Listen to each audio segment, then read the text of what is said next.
crowdfunding és finançament col·lectiu, no? Al final és això, finançar un projecte, una idea, amb les aportacions petites o grans de moltes persones, i al final un dels avantatges és que aquest projecte que ja neix d'una cooperativa, que ja neix de forma d'alguna manera en xarxa col·lectiva, doncs encara sigui aquesta xarxa, aquesta col·lectivitat sigui encara molt més gran, no?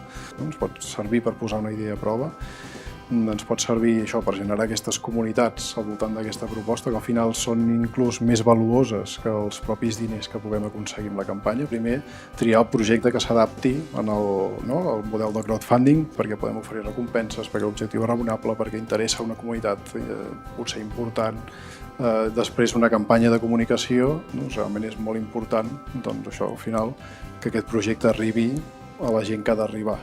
I nosaltres, com a Verkami, el que fem és col·laborar perquè es treballin tots aquests aspectes i que el projecte es publiqui amb les màximes garanties de poder aconseguir aquest objectiu econòmic que necessita per veure la llum. És una eina que encaixa moltíssim amb el fet de les cooperatives, per això, perquè al final és de manera col·lectiva fer realitat una idea, un projecte, un producte, un servei que nosaltres vulguem tirar endavant.